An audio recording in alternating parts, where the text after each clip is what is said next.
I didn't expect to have Coach Mike Elko today, yet here we sit. Here we sit. Coach Mike Elko joins us on the program. Texas A&M 3-0. Good morning, Coach. Morning, guys. How are you? Now, were you going to call us if you had lost that game 41-40?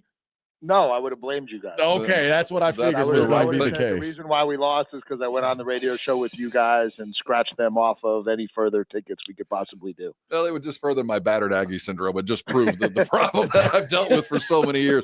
But as we're having fun and talking about it, what was a great win. Are we going to do anything with that chair? Is there anything that we can do with the chair that you tossed that we could turn it into some kind of like a motivational tool?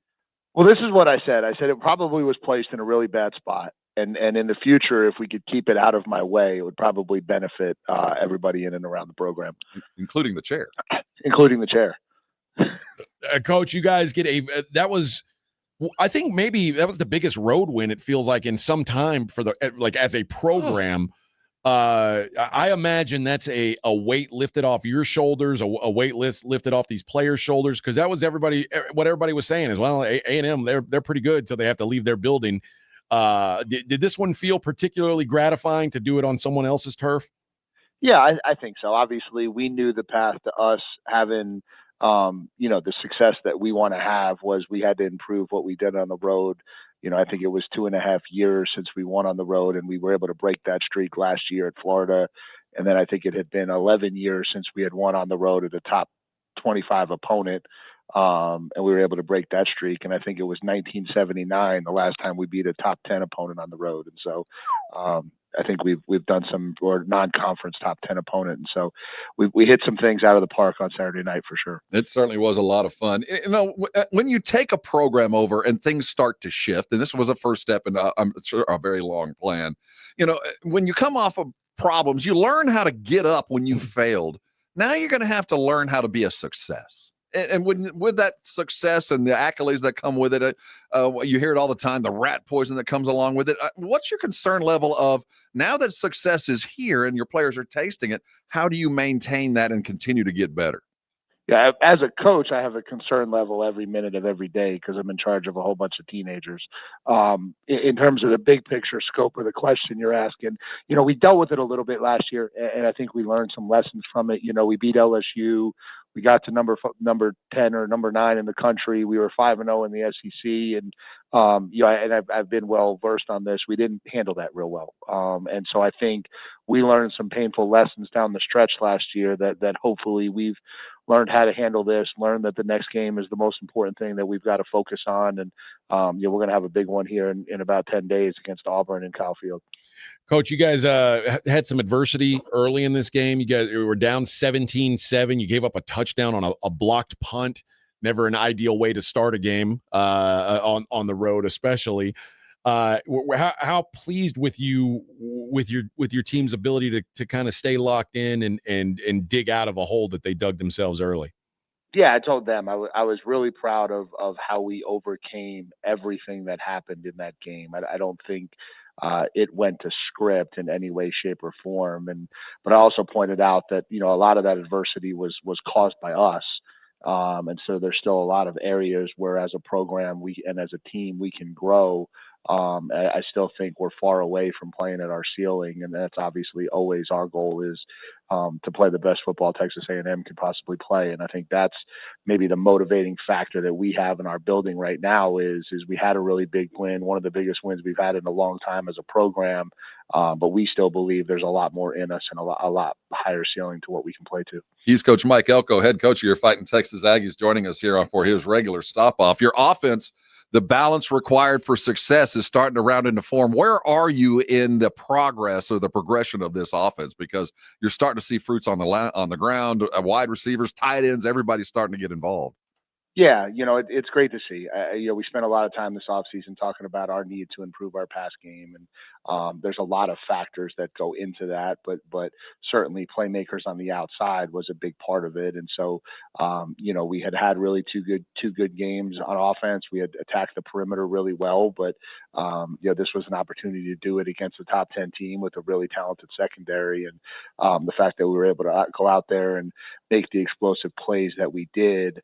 I think was really just kind of a rallying cry to what we're trying to get done on offense. Coach, I said if I were in Mike Elko's shoes and Marcus Freeman and Notre Dame score that touchdown with just under 3 minutes to go, I am thrilled to see them line up to go for 2 because it lets me know exactly where I stand. Worst case scenario, I know I've got to go down, get a touchdown, and get 2 points. Best case scenario, they don't get that 2, and suddenly my job's a lot easier. Were you surprised that they went for 2 in that situation? And am I right that you were happy that they did? They didn't go for 2. They dropped the snap on the extra point. Oh, okay. So that I thought it was like it looked like it was like a planned thing. No, it was accident, but it was the most fortuitous accident of all time. Yeah, for sure. That it was the poor backup quarterback dropped the snap.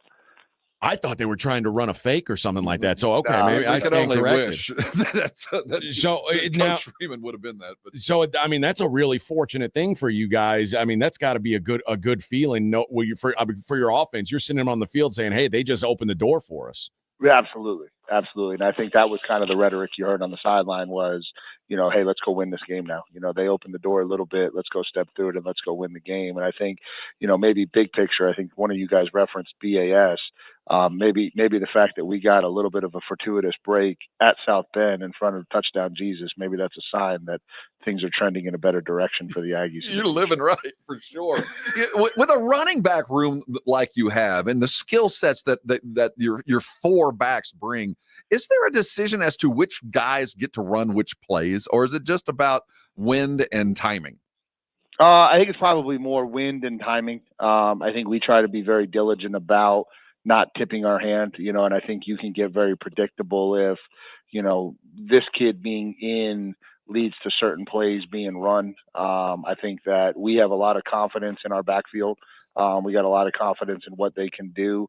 And so I think we just try to rotate based on, flow, feel, who's got the hot hand. And, obviously we're real excited about all of those guys that we have back there. Coach, you guys sitting at 3-0, but there's always going to be a-holes like me who look back at the schedule and go, yeah, but is that win going to age well? And I've done it so far with LSU, with the win over Clemson. I don't know how good that win is aging. I'm doing it with Ohio State. I don't know how well that win over Texas is aging. When you look back, you think later on in the season, we're going to look back at this Notre Dame team who's now 0-2. Are we going to look back and is this going to still be a big win? You were on the field with them. Does this Notre Dame feel like a great football team this season? Well, how about this? Maybe I'll help out all you pundits with this. There's a residual effect to the great win that maybe the team that loses the game doesn't play as well as they're capable of for the rest of it. And so sometimes maybe it's a great win, even if the team doesn't continue to play like world beaters after it. I don't know. It's so hard to win big games like that. It's been 11 years since we won a game against a team ranked that high on the road. Like, we're going to enjoy this one and not really worry about what happens to Notre Dame the rest of the way. I don't care one lick about that. They can just go sit in the front of the class like they brag about. And let's talk about Hugh. I chuckle at this because we deal with this as coaches all the time, because anytime we beat a top 10 team, they naturally move out of the top 10. And so then it becomes all of a sudden it's not a top 10 win anymore. But if we lose to a top 10 team, they stay in the top 10 team. So we always have more top 10 losses than we do wins. Such as the conundrum. Talk about Hugh Freeze. The conundrum of dealing with pundits. Hugh Freeze is an offensive kind of guy. We've seen the spread and that 3-man surface stuff that he does. What do you do to get ready for his kind of offense? They're a challenge. They're really talented at wide receiver. I think that's where it all starts. And I think that's obviously what he wants to do. They've got playmakers on the outside. And so they put you in a bind because, they want to run the football, as wide as they spread out. And as much as it's about that, I think at his heart, he wants to run the football. But if you commit numbers to the run, he's got these really talented kids on the outside, that go make plays. And so, they're a challenge. They play with tempo, they play with pace. They got a really talented quarterback. And, again, we'll have our hands full next week for sure. Coach, you have a quarterback in Marcel Reed who is now 6th in the Heisman voting. Do you think that what we're seeing here is the potential start of a Heisman run? Do you think he's got that kind of game? Here you go. I'll tell you what I told the team yesterday. I said this to the team. I said, for 11 months, the rhetoric on Marcel Reed was he couldn't throw the ball. He goes out and he has his absolute worst completion percentage in his career as a starter and now he's a Heisman candidate. So you figure out where he really is in this whole picture. No, we've had a lot of confidence in Marcel all the way through it. We believe in who he is. Obviously, he had the most yards he's had, and that's what's creating the hype. But there's still a lot more in him in terms of efficiency and operation. And I think you'll see him continue to improve and get better as the year goes on. And where that ultimately takes him, we'll see. Coach, you guys have a bye week this week, which is fantastic, especially when your next opponent is having a road game against Oklahoma, who's looks like they're playing pretty good football as well. Yep. Just as in a mindset, imagine you're on that side. Do you want to play against a team who's 4-0 coming off a big road win at Oklahoma, or would you like to catch a team would you like to see Oklahoma get the job done and say, okay, now we see this team isn't as big and bad as they've looked so far through 3 games. They look beatable. What's your preference on who wins this game between Auburn and Oklahoma? Yeah, it doesn't really matter, to be honest. I think no matter what, we're going to get a really, really good Auburn team. If they win, we're going to have a top 10 matchup in Kyle Field. If they don't, we're going to play a team who's desperate to keep themselves in the playoff and the SEC race. And so I think no matter how that game plays out, we're going to get a really, really good version of Auburn showing up here, and we're going to have to be ready to play them. Coach, they've coached you up well on dealing with guys like me. Your masterful performance. Masterful. Coach, we appreciate you giving us some time on your off week. And yeah, we're looking forward to hearing from you after this game. Appreciate the time. Appreciate you guys. Thanks, Coach. All right, there you go. That is Coach Mike Elko of the Texas A&M Fighting Aggies.